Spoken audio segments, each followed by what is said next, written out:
बिस्मिल्लाहिर्रहमानिर्रहीम। अस्सलाम वालेकुम। देखिए जनाब वाला, अगर एहसास दिलाना हो किसी को कि उसके पास सब कुछ है, तो उसे एहसास दिलाने के लिए एक कोशिश आप कीजिए कि उसे बताइए मत कि उसके पास सब कुछ है, यानी उसे गिनवाइए मत कि उसके पास सब कुछ है। क्योंकि अक्सर ये होता है कि हम जब किसी को नसीहत करने या बात करने बैठते हैं, हम उसे कहते हैं तुम्हारे पास ये भी है, वो भी है, वो भी है। वो तेज़ी से चीज़ें विजुलाइज कर रहा होता है, उनकी तस्वीरें दिमाग में बना रहा होता है। जब उनकी वो तस्वीरें दिमाग में बना रहे होते हैं तो साथ ही साथ क्या होता है, उन तस्वीरों के साथ और भी तस्वीरें जुड़ना शुरू हो जाती हैं। इस तरह आप उसको जो समझाना चाह रहे थे आप उसे समझा नहीं पा रहे होते। तो उसका बेहतरीन तरीका ये है कि आप उसे कहें कि जो तुम्हारे पास है उसकी लिस्ट बनाओ, यानी उसको लिखो। जब आप लिखते हैं तो बोझ यहाँ से सफ़े पर आ जाता है। आप उसे लिखते हैं कि आपके पास ये भी है, ये भी है, ये भी है, ये भी है। जब आप वो सब लिख कर बैठेंगे तो आपको अंदाज़ा होगा कि रब्बे कायनात ने आपको कितना नवाजा हुआ है। और जब आपको इस बात का अंदाज़ा होगा तो फिर आप शुक्र रब्बे कायनात करेंगे। आप अपने रब के हुजूर सरबसुजूद होंगे और फिर आप उनसे शुक्र करेंगे, रब्बे कायनात आपने हमें इतना नवाजा है। उसके बाद क्या होगा, शिकवे की गुंजाइश ही नहीं रहेगी। और अगर ये देखते रहेंगे और सोचते रहेंगे और सोचते चले जाएंगे तो उसके बाद क्या होगा, शिकवा दर शिकवा दर शिकवा, शिकवे आगे से आगे बढ़ते चले जाएंगे और आपके ज़ात का हिस्सा बन के रह जाएंगे। बचपन में भी ये बचपन में बच्चों के साथ करना है कि जब आपके पास बच्चों के पास कोई भी चीज़ आए तो जो ही वो उस चीज़ को पकड़ें, उस चीज़ को अपने हाथ में लें, तो आप उन्हें कहें कि आप कहिए शुक्र अल्हम्दुलिल्लाह, मेरे अल्लाह ने मुझे ये अता फरमाई है और अब मुझे इसका ध्यान रखना है चूँकि मेरे ये रब के हुक्म के सिले में मुझ तक पहुँची है। तो क्या होगा, बच्चे के अंदर शुक्र की मामलात पैदा होंगे।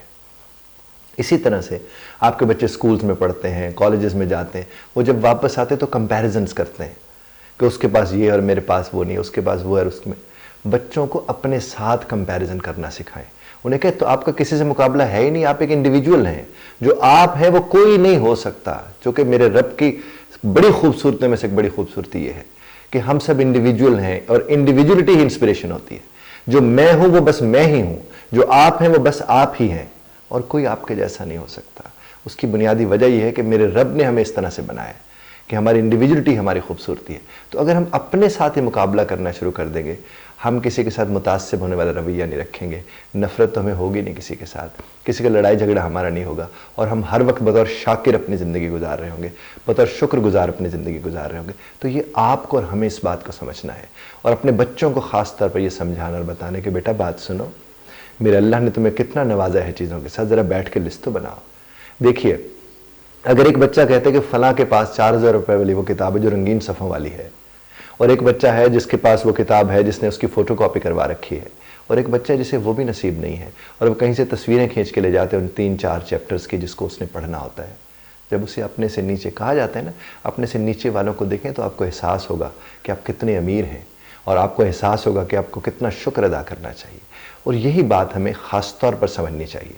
इसी तरह हजरात से मैं ये बात करूँगा कि ख़ातीन अगर घर के अंदर बैठी हो, जो कि ख़ातीन नॉर्मली ये बात करती है ना कि फ़लाँ के यहाँ ये है, हमारी वो ज़रूरत पूरी नहीं हो रही, हमारी ये ज़रूरत पूरी नहीं हो रही, तो उन्हें समझाने और उनसे शिकवा करने के बजाय उन्हें बजट बनाना सिखाएं। उनके साथ बैठ के बजट बनाएं, उन्हें बताएं कि बजट क्या होता है, बजट बनाए कैसे जाते हैं। उन्हें बताएं कि अगर अमेरिका इतना बड़ा मुल्क है तो उनका अपना एक बजट है, सऊदी अरब का अपना एक बजट है, इटली का अपना एक बजट है, हिंदुस्तान का अपना है, बांग्लादेश का अपना है, हमारा अपना है, साउथ अफ्रीका का अपना है। तो मुल्कों के भी बजट बनते हैं। जब मुल्कों के बजट बनते हैं, कंपनीज के बजट बनते हैं, तो घरों के क्यों ना सही। तो अब उनके साथ बैठ के जब बात करेंगे तो अब तय कर लेंगे। इस तरह फैसला करना भी वो सीख जाएंगी और उन्हें यह भी होगा कि उनकी इतनी अहमियत है कि उन फैसलों में उनका किरदार है। फिर उसके बाद क्या होगा, फ़र्क पड़ेगा। उसकी मैं आपको यूँ मिसाल दूँ, अभी रिसेंटली मुझे एक वाक़या सुनने को मिला।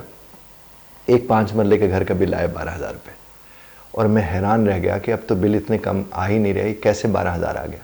तो वहाँ की खातून के मुतालिक बताया गया कि उन्होंने बिजली के जो ही बिल इधर उधर सुनने शुरू किए कि ज़्यादा आने वाले, उनने अपना पहले से एक प्लान तैयार कर लिया और उस प्लान के मुताबिक अपने बच्चों का जहन तैयार किया और फिर उसी हिसाब से उन्होंने चीज़ों को इस्तेमाल किया और नतीजा क्या निकला, उनका बिजली का बिल कम आया। इसका हरगिज़ ये मतलब नहीं है कि बिजली के बिल ज़्यादा आने चाहिए। इसका मतलब ये है कि हम क्या कर सकते हैं, हमें वो करना चाहिए। क्योंकि देखिए, बिजली का बिल भरना किसने है, भरना तो साहब हमने ही है। जब हमने भरना है और हम अपने लिए आसानी की कोशिश करेंगे तो अपने लिए आसानी की कोशिश करने वाला ही तो शुक्रगुजार होता है। आप जब अपने लिए आसानी की कोशिश करेंगे, आप आसानी में होंगे तो फिर आप शुक्रगुजार होंगे और आपको देख देख कर लोगों की ज़िंदगी में आसानी आएगी।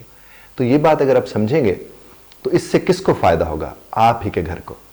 तो रब्बे कायनात ने बड़ा वाज़ेह फरमाया, जो शुक्र करता है मैं उसे ज़्यादा अता करता हूँ। تو رب کائنات ہمیں شکر ادا کرنے کی بھی توفیق عطا فرمائے۔ اختلاف رائے کا حق آپ محفوظ رکھتے ہیں، بذرا طرز اختلاف رائے کا خیال رکھیے گا۔